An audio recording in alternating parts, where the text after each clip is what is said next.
weight loss medications. What are the facts and myths? Ready na kayo? Let's start!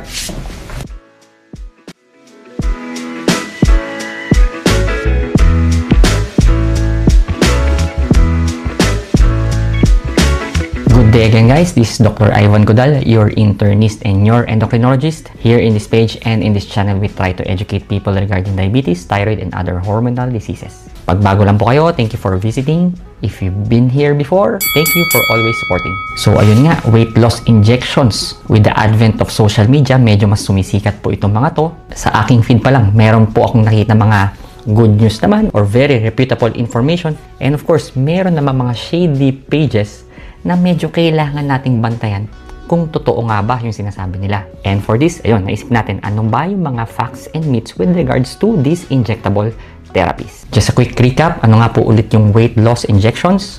Again, these are new medications or drugs which belong to a class called GLP agonists or dual incretin agonists. It can be injected once daily or yung masikat po ngayon, once weekly lang para makontrol yung blood sugars mo. Ito yung unang indication sa mga gamot na to. And of course, to control your weight. Dito mas sumisikat yung gamot na to.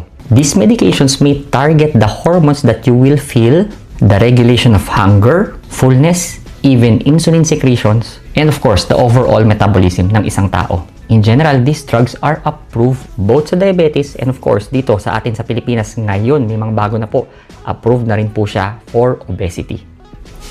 Myth number 1. These are just shortcuts. Shortcut, ibig sabihin sa ibang tao parang nandadaya lang sila. Kasi itong injectable therapy, ginagamit para magpapayat. But in general guys, obesity is a real medical chronic condition. Katulad na po siya ng diabetes, katulad na po siya ng high blood, katulad na po siya ng cholesterol problems. Kailangan kinokontrol na rin po itong mga to. Again, via lifestyle, exercise, and food intake. And of course, yung iba, eto, dumadaan po sa paggagamot. These medications control biological pathways, not only just willpower. And of course, may mga landmark trials po tayo na nagsasabing, yes, effective naman po siya. To this step trial of semaglutide, as much as 15% ang iyong weight loss, or the SURMOUNT trial of tirzepatide, as much as 20% of your weight loss. This weight loss, guys, dati hindi po achievable yan. Nagagawa lang po dati yan kapag ikaw ay nagpapa-bariatric surgery. And with the advent of newer medications, ayan, pwede na po nating gamitin without any surgical intervention. So yes guys, obesity is a disease and yes, this can be a good medication for your weight loss. Myth number 2, weight will always come back. Medyo madaling sagutin po to, just like again, diabetes, just like high blood, cholesterol problems, or dyslipidemia. Yes, this can come back. Weight regain is true. Since obesity is a chronic condition, dapat talaga may regular check-ups po kayo habang nag-i-inject po kayong itong mga to. And dapat binabantayan din po yung metabolic parameters nyo para makita kung may improvement or mas lumalala even while using these drugs. Kaya kailangan combine these medications with, again, lifestyle modifications. Eat healthy, do physical activity, syempre sama mo na yung sleep and stress control. Myth number 3, these medications are only for diabetes. And hindi po totoo yun.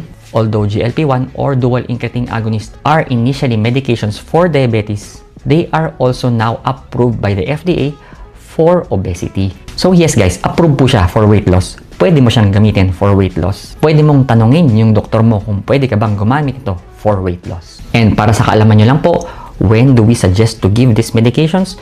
Based from the guidelines, kapag usually BMI mo 27 and above na, or from a Filipino standpoint, usually pag sinasabi namin 25 and above, pwede na po. Siyempre, with the discussions of your doctor, okay? Kapag ikaw ay overweight with comorbidities, yun nga, sinabi ko, overweight ka na may diabetes, may high blood, may dyslipidemia problems, etong mga to can be an avenue para makontrol yung overall metabolic health mo via decreasing your weight. Myth number 4, they are unsafe. Okay, syempre sa lahat ng mga gamot po, hindi naman sila 100% na safe.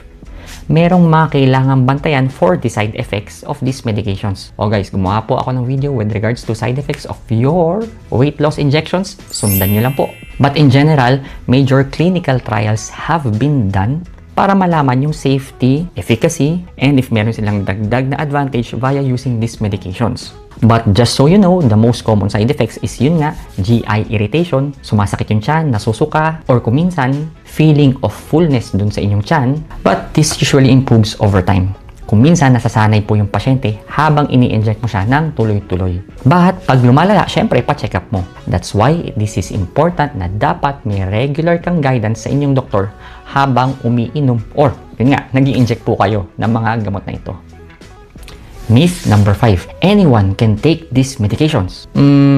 No, not everyone can take this medication. Well, yun nga, according to guidelines, may sinusunod po tayo sino yung mga patient na pwede nating suggestan ng ganitong gamot. Your doctor will assess if yun nga may BMI problems ka, other comorbidities or medical conditions, bukod pa dun sa inyong overweight or obesity, thyroid or pancreatic history, eye problems, or yung overall metabolic health. Kasi pag may mga significant kang sakit na kailangan ayusin muna to bago ka mag-i-inject ng mga gamot na ito. Remember, these are prescription medications, not a cosmetic treatment. Ulitin ko, prescription medications, not cosmetic treatments. So, alam mo na kung mag-i-inject ka nga po ng tong gamot na to, ano ba yung mga benefits niya? By improving your weight, syempre yung metabolic parameters mo, mag-i-improve din po. Your blood sugar will improve, your dyslipidemia or cholesterol problems will improve, your high blood pressure will improve, and of course, your overall cardiovascular risk, yung risk mo magkaroon ng stroke, heart attack, or any problems in the future, mas bumababa din. Ganun kalaki ang improvement pag ikaw ay nag-i-improve ng weight. Kaya dapat, syempre, as much as possible, improve yung lifestyle mo para mas makamit mo tong mga to. And nice to know, some of these injectable medications, meron silang advantage or cardiovascular protection in these major trials. Kaya nga usually mas gustong-gusto namin binibigay ito, lalo na kapag pasok ka sa criteria.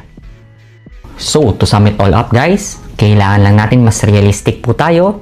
These medications are tools, not magic. They work best kapag ikaw ay nagla-lifestyle, physical activity, nutritional changes, medical supervision, and lifelong health planning. Tandaan, ang goal hindi lang weight loss, but pagandahin, pabawasan yung risk mo na magkaroon ka ng problema in the future. Kasi guys, remember, mas maganda hindi lang yung lifespan mo yung humahaba, but yung health span mo rin. Yung time na buhay ka, mas nagagawa mo yung activities of daily living mo, mas gumaganda pa rin yung quality of life mo. So, ayun guys, weight loss medications are powerful and backed by science. But they must be used safely, appropriately, and under medical supervision. Piliin mo na lang kung sino yung doktor na pupuntahan mo. Be it a general practitioner, an internist, or of course, endocrinologist. Okay guys, if you find this video helpful, please like, share, and subscribe para mas marami tayong matulungan. And of course, if you have comments and suggestions, type in nyo lang po sa baba. Try po natin yang sagutan as much as we can. And I think that's it. This has been Dr. Ivan Codal, your internist and your endocrinologist. Signing out.